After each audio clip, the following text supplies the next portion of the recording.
Salam sejahtera untuk kita semua. Semoga teman baik selalu dalam keadaan sehat, damai, dan bahagia. Teman baik, pada episode kali ini kita akan berbagi mengenai sistem ventilasi MMT atau combi tunnel ya. Tapi sebelum kita masuk lebih dalam, saya mau menyampaikan dulu bahwasanya saya membagikan presentasi ini adalah presentasi dari Fancom ya, seperti teman baik lihat. Jadi tahun lalu saya sempat pergi ke kantor mereka di Penningen, kemudian bertemu dengan rekan kami Jos Buitsen, dan apa yang saya bagikan sudah mendapat izin dari mereka. Jadi this presentation tribute to Fancom and the courtesy of Fancom. Begitu ya teman baik. Jadi sebelum kita masuk ke dalam, itu yang perlu saya bagikan. Dan beberapa waktu yang lalu, apa yang mendasari saya membuat konten ini adalah banyaknya pertanyaan tentang bagaimana sebenarnya sistem ventilasi yang ada di kandang, khususnya yang di kandang tropis. Nah, satu hal penting, apakah di kandang tropis ya, dengan iklim tropis maksudnya, atau di kandang yang 4 musim? Kalau kita tahu konsepnya, sebenarnya semua akan baik-baik saja ya, tahu konsepnya. Maka pada saat Bapak Ibu para peternak Indonesia yang mulai membangun farm dan berharap mendatangkan keuntungan banyak di sana, alangkah baiknya juga mulai dengan investasi ya, berinvestasi yang tepat, dengan sumber daya manusia yang tepat, peralatan yang tepat, serta support system yang tepat pula. Ya, karena ini adalah presentasi resharing dari presentasi Fancom, jadi ini memang courtesy-nya Fancom. Wajar jika di sini saya saya cantumkan juga logo dari mereka. Kita belajar bareng teman-teman dari presentasi ini. Namun sebelumnya, alangkah baiknya teman baik juga subscribe, like, juga silahkan komen ya, jika memang teman baik ingin komen ya. Oke, kita lanjut ke sejarahnya dulu nih biasanya. Nah, ini jadi semacam proyeksi ya, proyeksi ke depan ya. Di tahun 2050, Fancom itu memprediksikan bahwasanya penduduk di dunia itu mungkin berkisar di 9 miliar ya. Coba teman baik pikirkan, di Indonesia itu kita ada sekitar 270 bahkan mendekati 300 juta jumlah penduduknya. Ini baru Indonesia ya. Nah, kemudian ayam yang beredar, ini saya berbicara ayam pedaging, khususnya ayam pedaging yang beredar mungkin kisarannya di 25 sampai 30 juta ekor. Correct me if I am wrong. Jadi koreksi jika saya salah. Setidaknya ada 25 sampai 30 juta ekor ayam pedaging tersebar di seluruh Indonesia. Nah, apakah itu cukup untuk mencukupi kebutuhan protein dari ayam ini untuk manusia yang tinggal di seluruh Indonesia? Tentunya belum cukup. Apalagi kita berbicara dunia, jadi 9 miliar kira-kira nanti di tahun 2050. Tentunya itu akan membutuhkan kebutuhan protein yang banyak ya.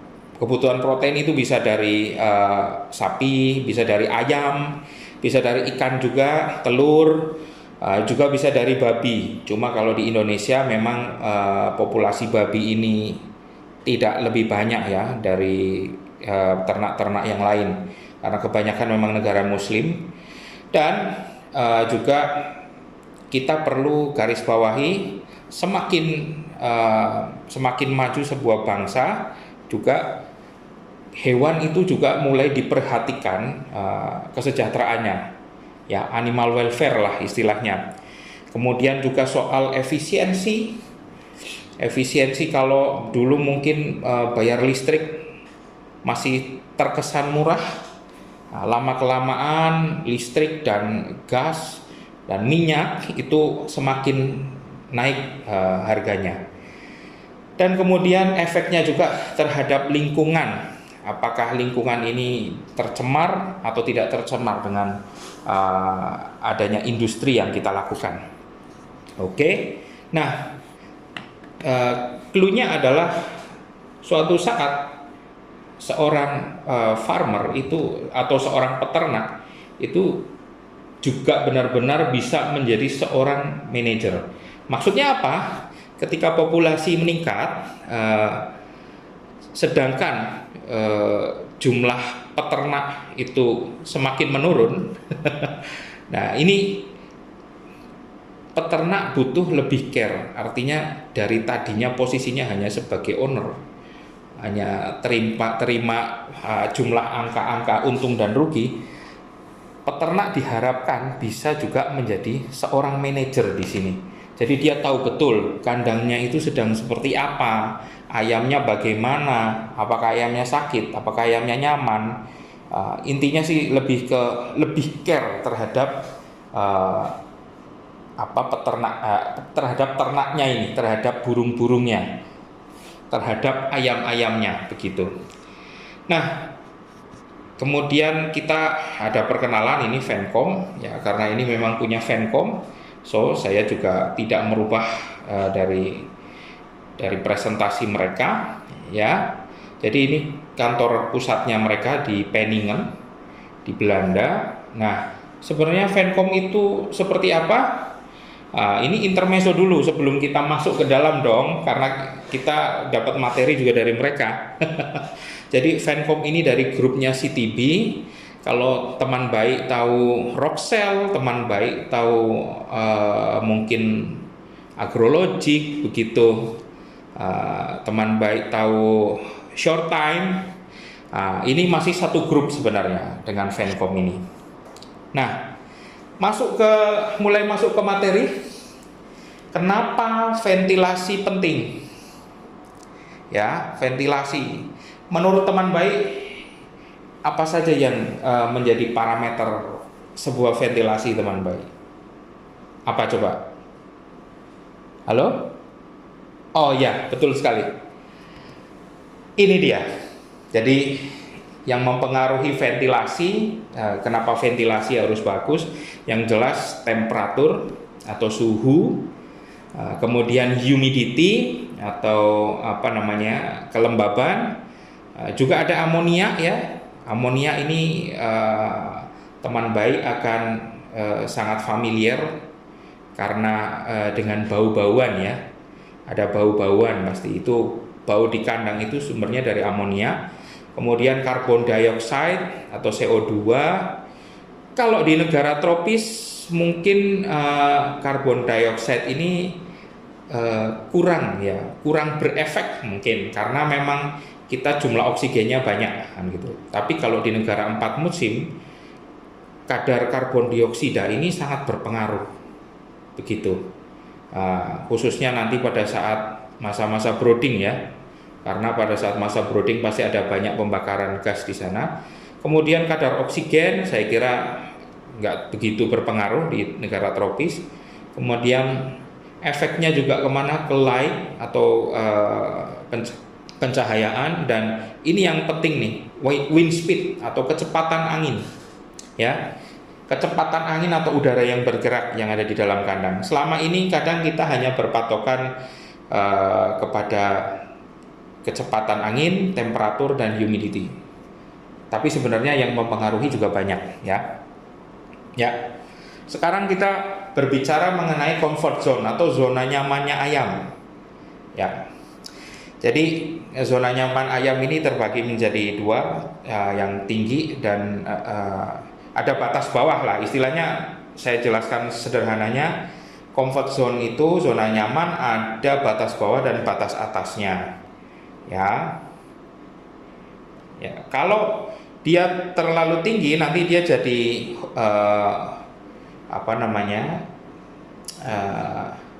akan menimbulkan stres.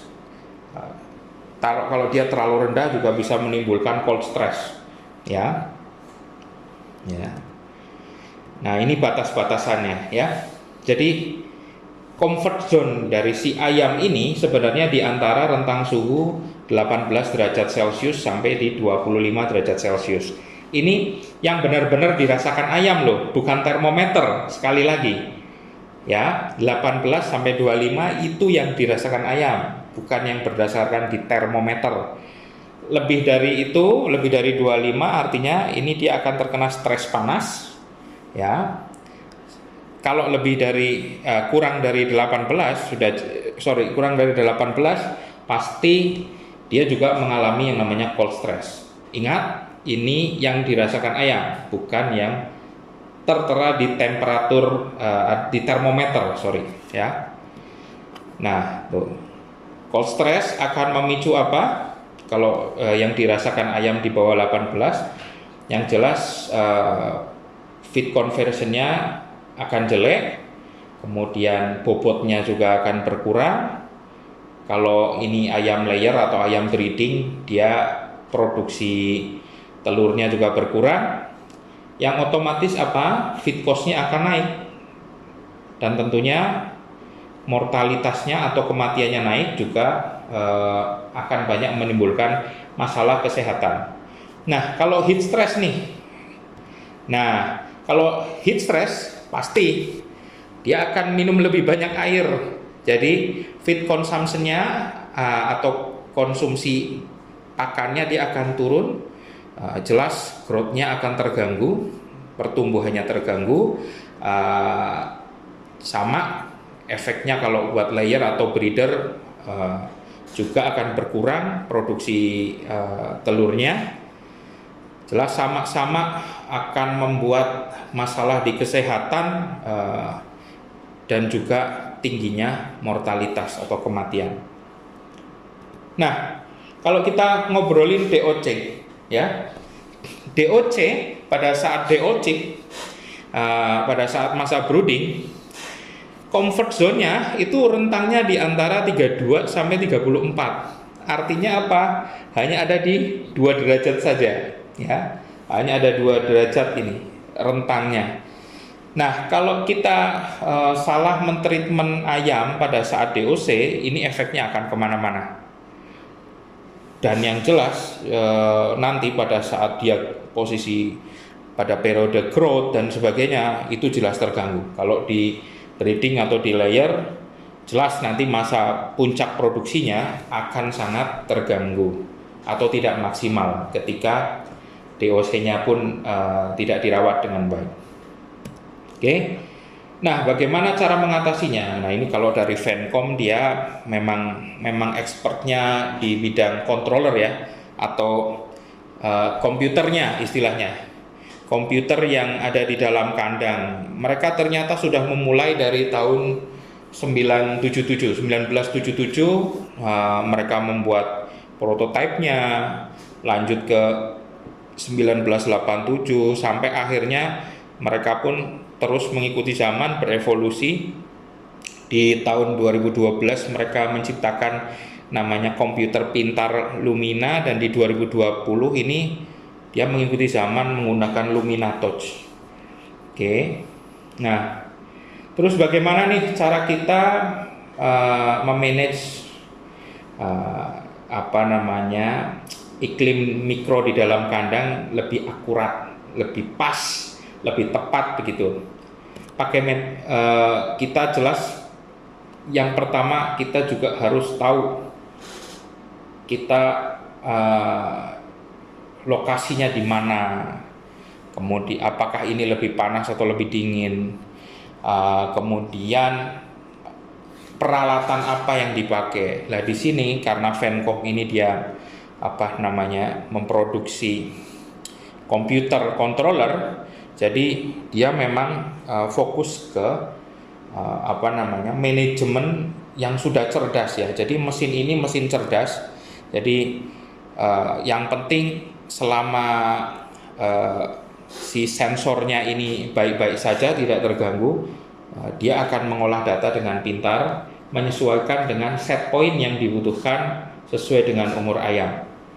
Nah, ini ada banyak produknya mereka, ada yang namanya Aura 37, L37, kemudian L38. Ini semuanya bisa dilihat tampilannya simple sebenarnya ya. Nah, kembali lagi ke pertanyaan tadi, bagaimana kita mengatur iklim secara akurat atau secara tepat ya.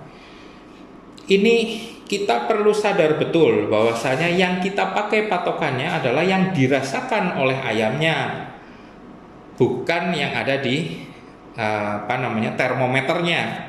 Nah, di sini ada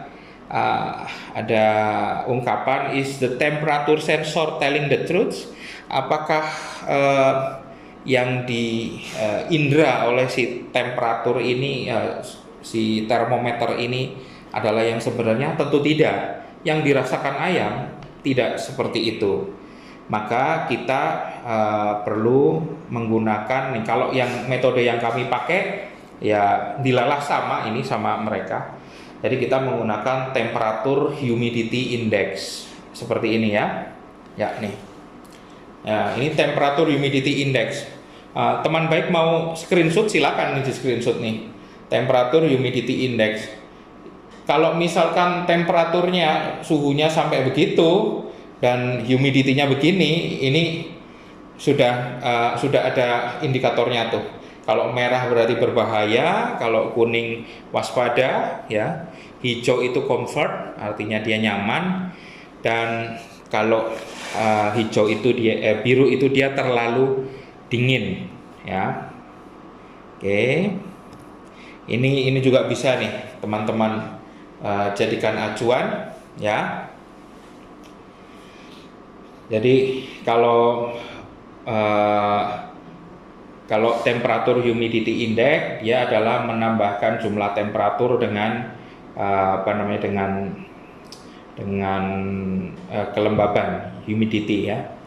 Nanti di situ keluar angka-angka yang bisa menjadi indikator ya. Oke. Tapi yang perlu digarisbawahi teman baik, bahwasanya semakin tinggi temperatur itu pasti semakin rendah humidity. Itu sudah hukum alam sebenarnya. Nah, ingat ya, semakin tinggi temperatur semakin rendah humidity. Vice versa, kebalikannya juga begitu. Semakin tinggi humidity, maka akan semakin rendah temperatur. Maksudnya apa? Semakin suhu dingin, pasti humidity itu akan semakin naik. Semakin tinggi suhunya, semakin panas, pasti humidity atau kelembaban itu akan turun. Nah, bagaimana? Ini pertanyaannya selalu kasuistiknya sama. Bagaimana kalau pada saat temperaturnya tinggi, kemudian kelembabannya juga tinggi? Bisa banget. Itu biasanya kalau kami menandainya malah pas lagi siang-siang terus hujan deras. Nah, itu biasanya kelembabannya akan naik, suhunya juga naik.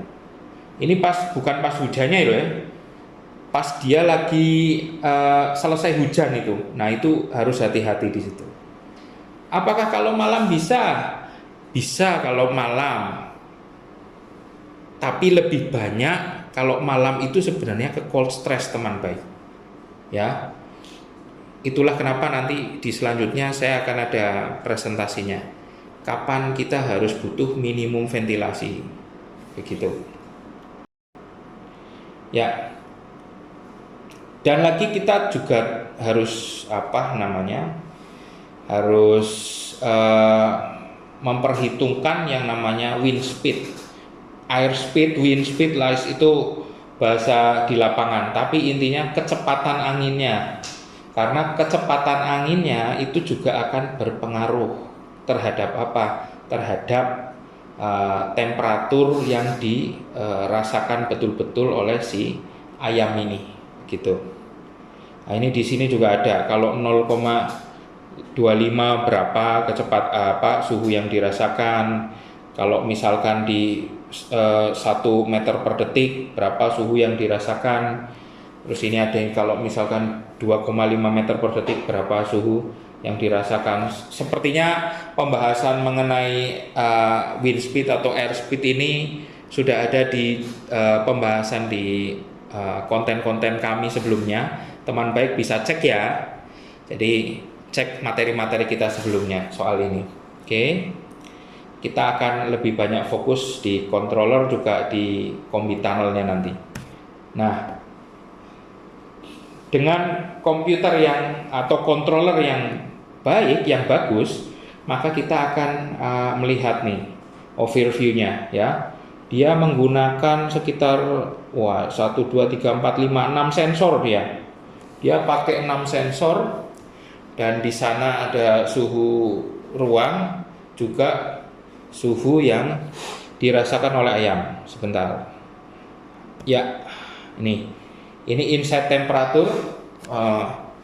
Jadi ini adalah angka dari sensor yang ada di dalam kandang.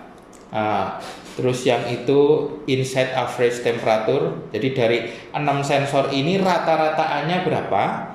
Nah, yang ini yang ada gambar kutuk, gambar ayam, ini adalah yang dirasakan oleh si burungnya ya.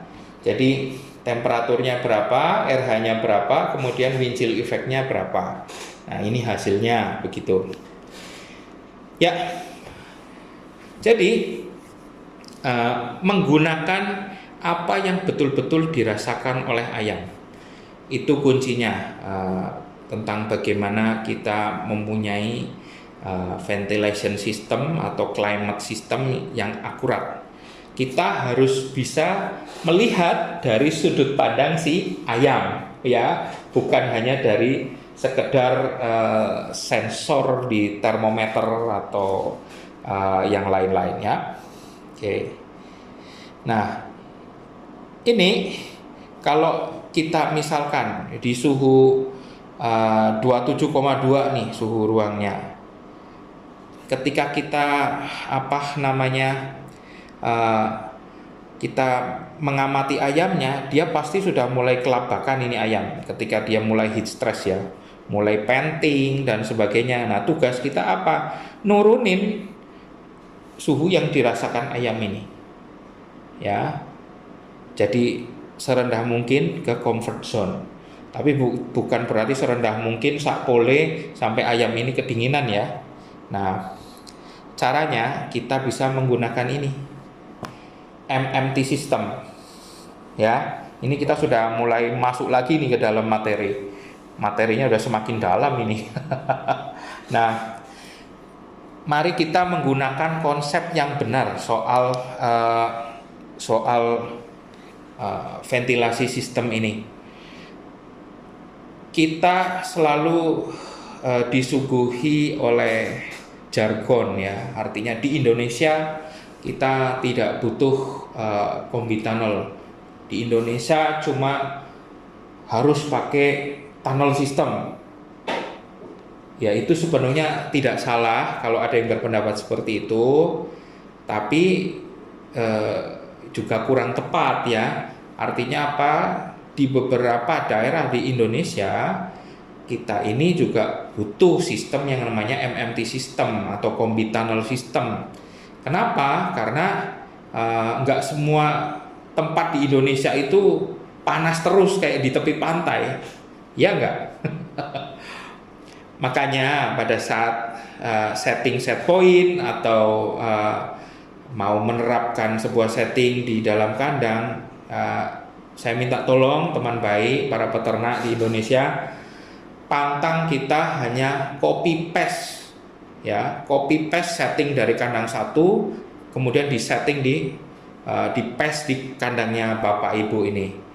Kenapa? Karena mungkin nanti hasilnya sangat berbeda, apalagi controller yang dipakai berbeda, lokasinya sudah berbeda. Berdasarkan apa yang kami alami, bahkan masih dalam satu lokasi kandang, dalam satu lokasi vlog, itu setting itu sudah berbeda.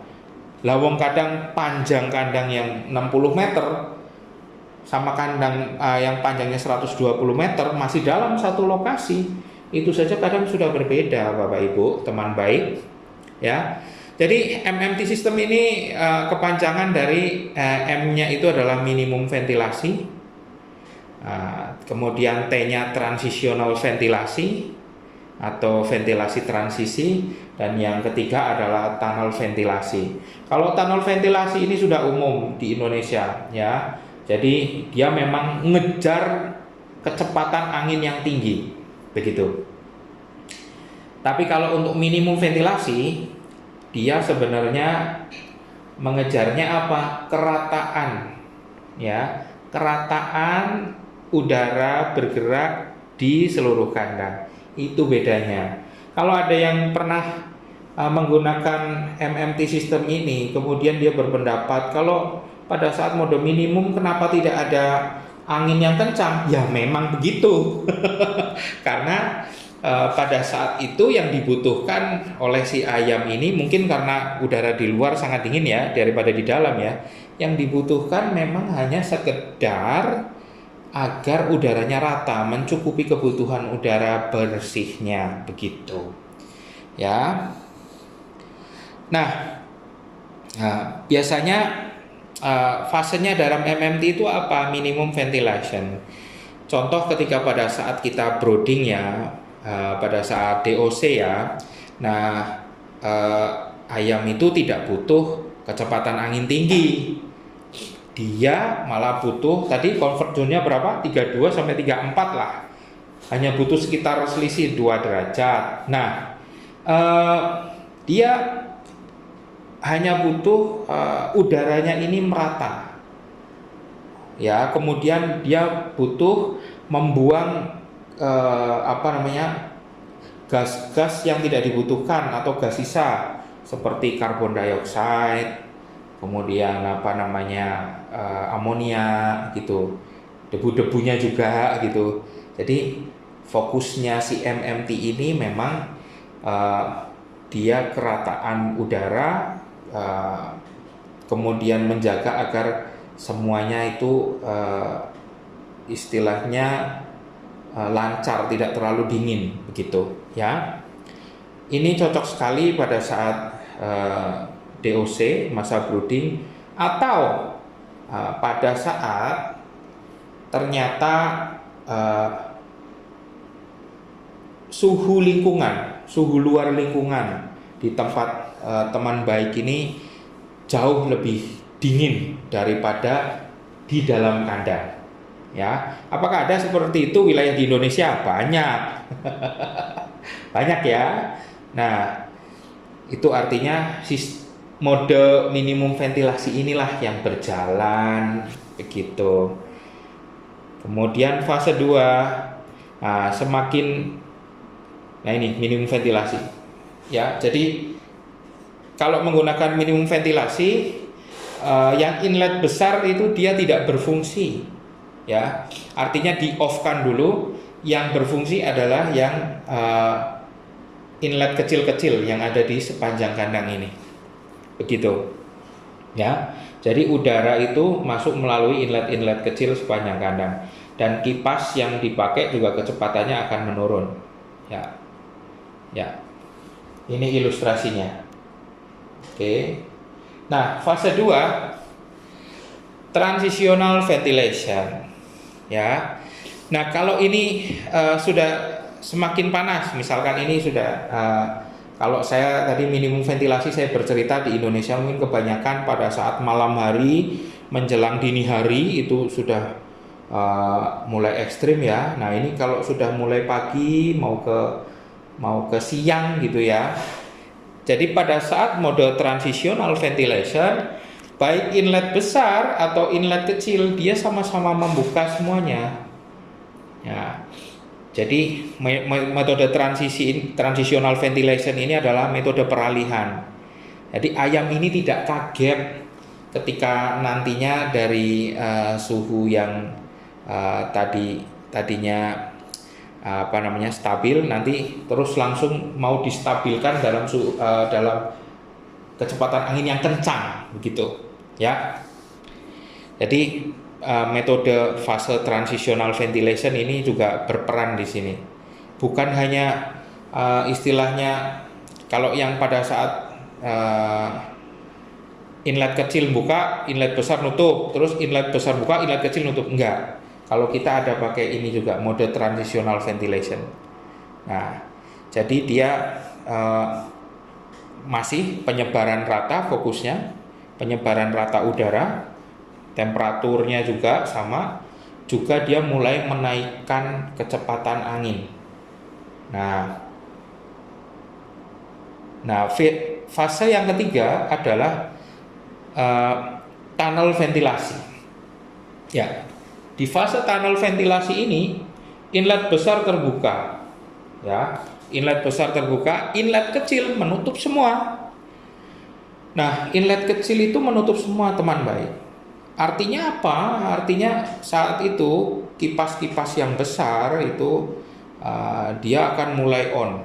Nah, kipas ada dua, ada yang kipas yang on off, juga ada yang kipas yang variable speed. Kalau yang on off berarti kipas-kipas yang besar itu kapasitasnya dia mulai nyala, mulai ngejar tuh 1 meter per detik, 2 meter per detik, atau sampai 3 meter per detik. Kalau yang variable fan dia mutarnya pelan-pelan, teman baik. Dari yang tadinya 0,5 meter per detik naik terus gradually dia naik sampai nanti 3 meter per detik begitu. Nah, ini contohnya ya. Jadi banyak yang bertanya kepada kami mengenai kalau mau pakai sistem koloni baiknya pakai yang seperti apa. Kalau jawaban dari kami, kalau mau pakai koloni, mau pakai sistem cages ya, yang seperti ini, yang sangkar-sangkar begini, kami menyarankan menggunakan sistem ini, MMT ya,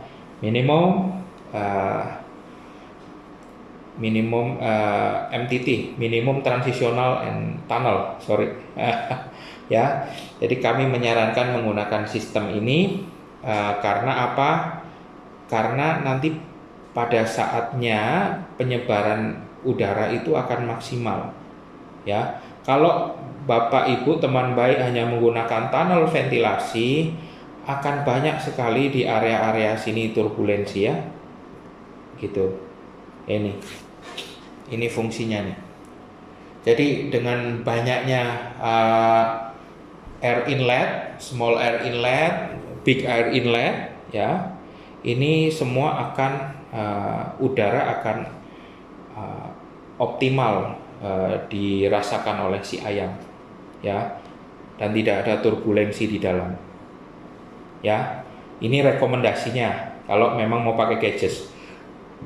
Terus kalau misalkan tidak menggunakan cages atau aliasnya menggunakan yang floor system, apakah sistem ini juga masih bagus? Masih bagus.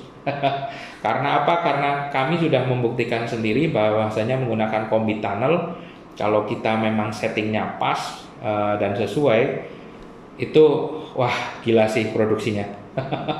Mantap. Saya tidak bisa ngomongin di sini, tapi mantap. Ya. Nah, selain dari pemilihan komputernya tadi, selain dari pemilihan controllernya tadi, kita juga perlu istilahnya memilih air inlet. Ya, ini inlet namanya ya. Ini yang big air inlet atau inlet besar yang di samping kandang. Kalau yang ini tadi inlet kecil. Selain dari pemilihan komputernya, kita juga harus proper, tepat memilih inletnya. Jangan sampai ya kita juga salah dalam menentukan posisi atau menentukan inlet yang tepat bagaimana. Ya. Karena apa? Ya, ini mungkin bisa ditiru begitu loh. Anda lihat ini mungkin bisa ngukur-ngukur, tapi apakah itu tepat? Belum tentu. Begitu. Harus memang di tangan yang ahlinya ya. Kemudian pemilihan kipas. Setelah tadi komputer, kemudian inlet.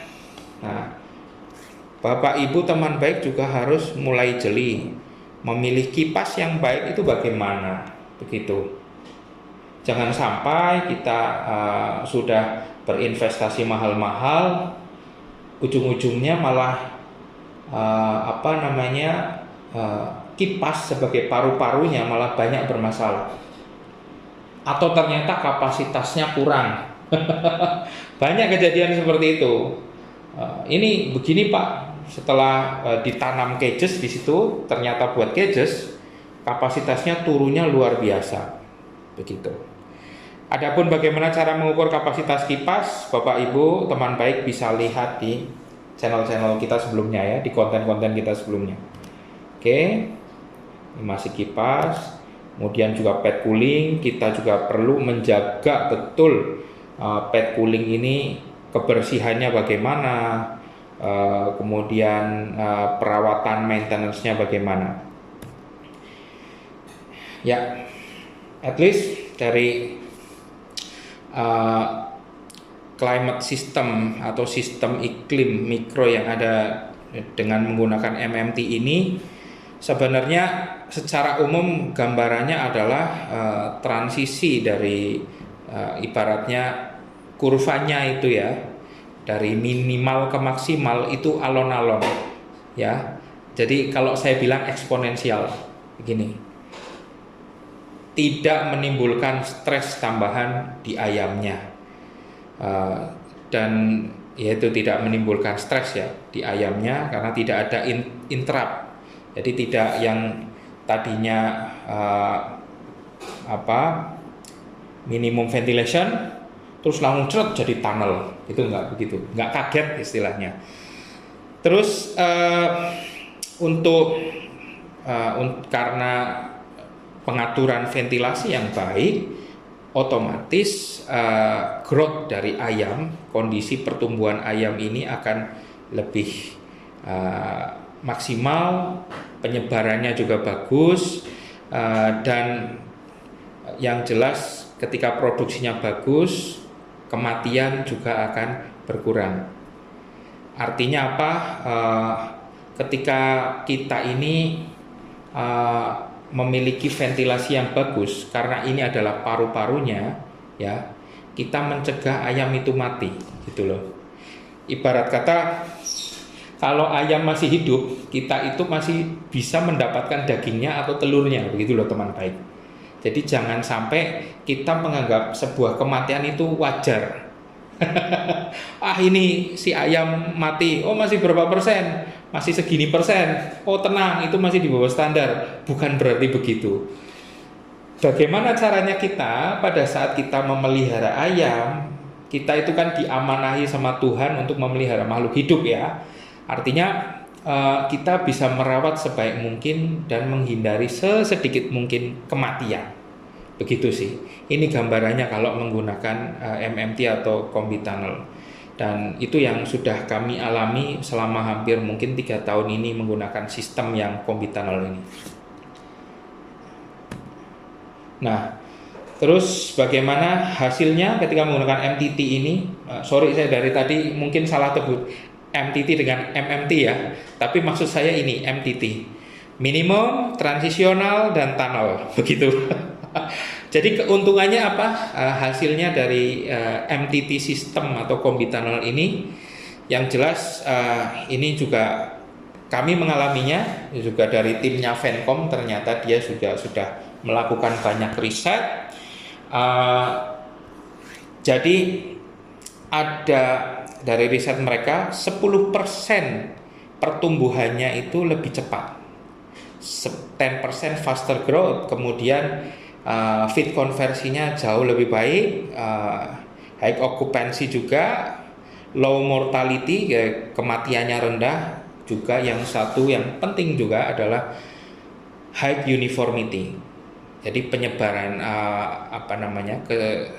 kerataannya juga bagus. Kenapa kerataannya bagus? Karena memang nyaman di dalam. Artinya kalau nyaman itu ayam makan semua, minum semua. Tidak ada yang sebelah sini makan, yang sebelah sini nggak makan. Begitu teman baik. Oke, saya kira dari saya sharingnya saat cukup sampai di sini. Tidak terasa hampir 1 jam. Jangan lupa subscribe, like, dan komen. Jika ada yang perlu didiskusikan, silakan di kolom komentar. Terima kasih sudah menyimak. Have a nice day. Assalamualaikum warahmatullahi wabarakatuh. Sukses selalu.